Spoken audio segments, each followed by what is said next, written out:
Bonjour, alors aujourd'hui je suis ravie de vous retrouver après quelques jours de vacances.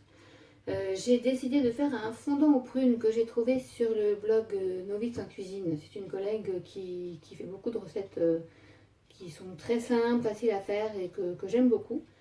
Donc là j'ai mes voisins qui m'avaient donné des quetchs, ça m'a permis de faire une tarte au quetch qui était vraiment délicieuse.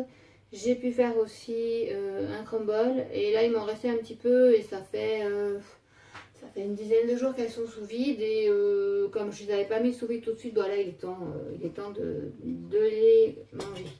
Donc je les ai déjà coupées hein, en petits quartiers.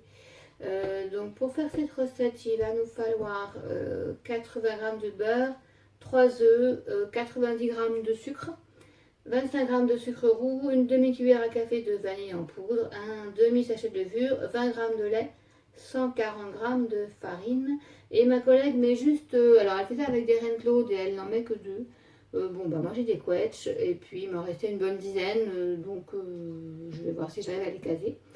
Elle fait cette recette dans le moule marguerite et ben, moi je préfère les moules multi-empreintes en fait parce que ben, on a des portions individuelles tout de suite et que j'aime pas couper, donc ça me semble plus sympa.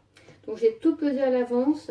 Alors il fallait faire fondre le beurre et le réserver, donc alors je vais essayer de pas tout renverser, mais voilà, j'ai fait fondre mon beurre, il est là. Alors j'ai jamais fait la recette, hein, donc on y va sans filet, je sais pas du tout ce que ça donne. En principe ça devrait être bon, mais j'ai pas idée de la texture de la pâte, donc on va vraiment improviser ensemble. Faire fondre le beurre c'est fait. Fouetter les œufs avec les sucres, donc je vais casser les œufs tout de suite. Donc on y va, donc je me mettrai dans mon cul de poule. Alors comme d'habitude je les casse un par un, hein, vous savez que je fonctionne comme ça. Pour ne pas risquer de mettre un œuf abîmé et de perdre toute ma préparation. Donc voilà.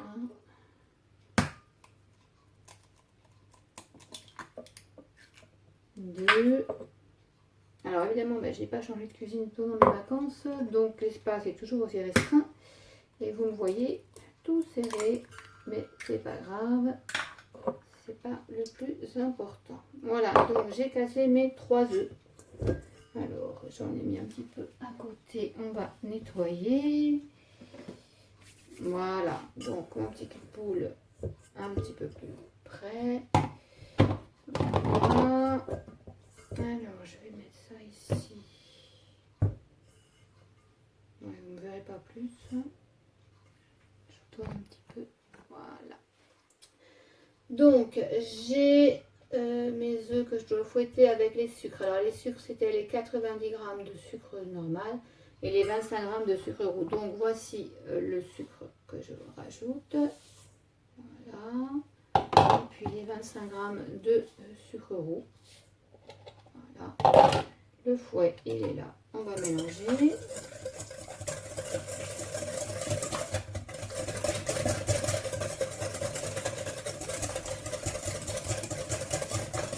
Alors ensuite, il va falloir rajouter la vanille en poudre. Alors c'était une demi-cuillère à café de vanille en poudre.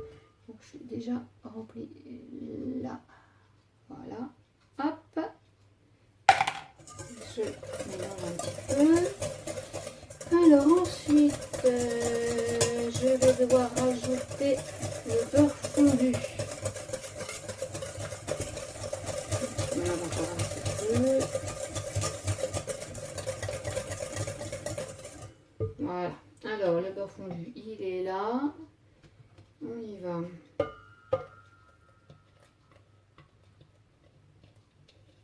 Bon, c'est une recette qui se fait quand même très rapidement. Hop. Il n'y a vraiment rien de bien sorcier. Et c'est ce qui me plaît. Bon, je mélange donc les œufs, les sucres, la vanille en poudre et le beurre fondu. Ensuite, je vais devoir ajouter les 20 g de lait. Donc les voilà. C'est tout bon.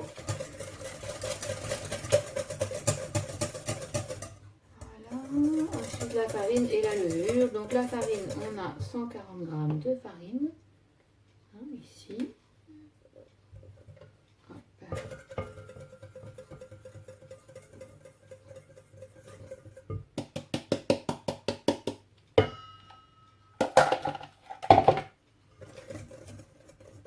Voilà.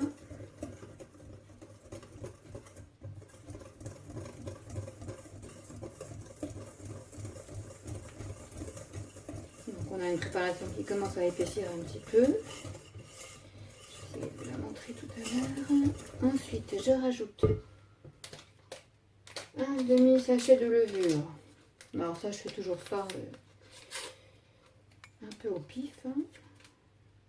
Hop, on y va. Un petit peu. Voilà. On y est.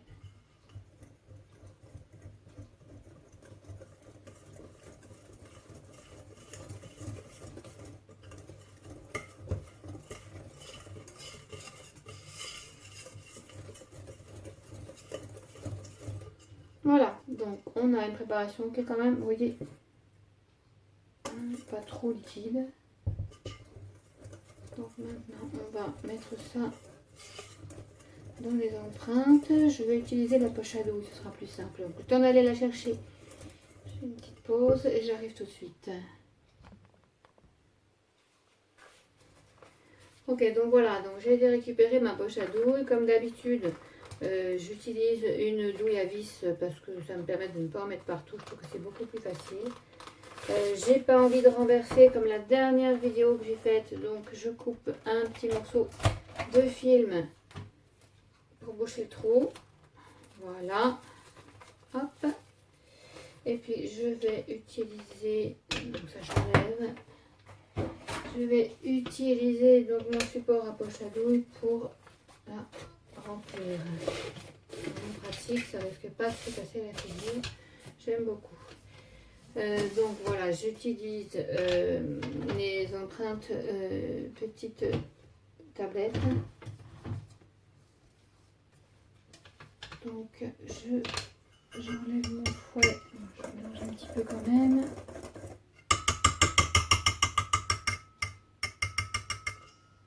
Voilà, je vais goûter la pâte. J'aime bien faire ça. Elle est bien vanillée. Ça va être chouette. Je pense qu'on va se régaler. Je cherche, voilà, ma spatule. Donc je verse tout ça dans la poche à douille.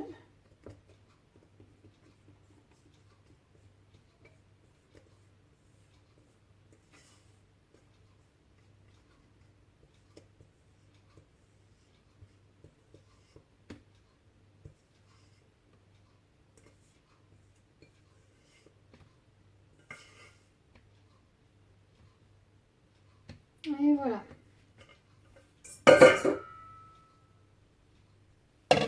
C'est tout bon. Ok, il n'y a plus qu'à remplir. Alors, comme j'ai pas utilisé le moule qui était prévu dans la recette, il est possible que j'en ai trop. Donc, on va découvrir ça ensemble. Je ne vais pas remplir jusqu'en haut parce qu'il faut que je pense à pouvoir rajouter mes quetchs.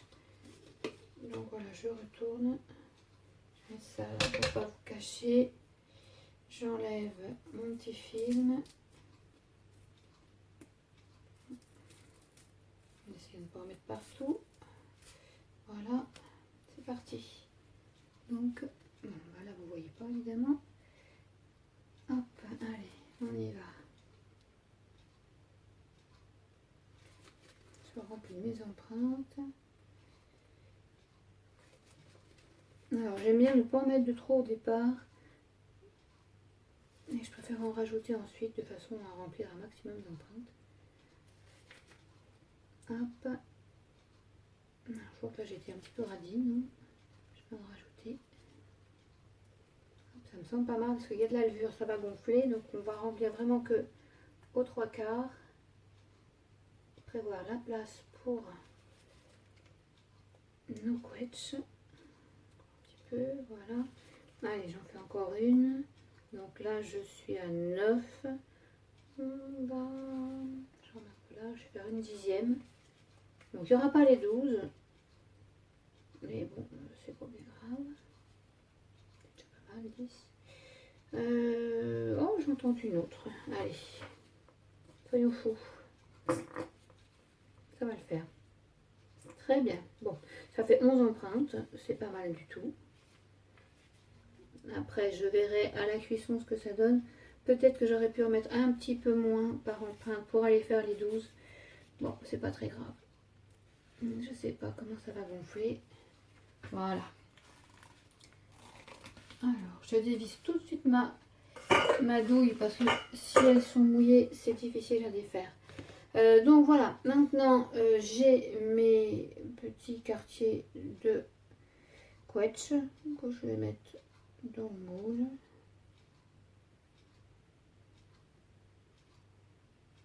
Là. Allez, je vais en mettre 4 par empreinte. Ça fait à peu près, ça fait comme si j'avais mis une quetch par empreinte seulement. Il valait mieux les couper, sinon ça aurait débordé. Ça n'a pas été joli. Donc voilà. Il va nous rester, donc là j'ai oublié de faire préchauffer mon four. Je vais le faire maintenant. Donc vous faites préchauffer votre four avant de démarrer. Et puis en chaleur tournante, donc à 180 et pendant une quinzaine de minutes. Donc on va tester tout ça. Et je vais vous retrouver après la cuisson. Et puis je vous dirai si c'est bon. Je vous montrerai après le démoulage. Voilà, on va se retrouver tout à l'heure. Bon, c'est très bien. Hop. Ah, j'en ai perdu une au milieu. Voilà. Bon, ça va me faire pile les 11 là. Ça va être parfait. Je termine avec vous. Voilà. Et ouais, vraiment génial. J'ai juste le compte. Donc, écoutez, 11, c'est vraiment parfait dans les petites tablettes. Juste la quantité de quetch qui me restait. Pas une de plus, pas une de moins, c'est parfait. Ok, je mets à cuire et puis je vous retrouve après pour les photos. Ça marche, à tout à l'heure. Ok, donc me revoilà après la cuisson. Donc finalement j'ai mis 20 minutes à 180. Donc là c'est encore un petit peu chaud, mais je vais vous montrer le démoulage quand même. Voilà. Vous voyez, elles sont jolies comme tout, c'est nickel. Alors par contre, vous voyez, c'est un petit peu bombé. J'ai fait une erreur, j'aurais dû mettre ma sille-patte par-dessus. De façon à ce que ça reste bien plat en gonflant et que ce soit uniforme. Mais bon voilà, ce sera pour la prochaine fois. Si vous le faites, pensez-y. Et puis maintenant, il n'y a plus qu'à déguster. Et je vous dis à une prochaine fois. Au revoir.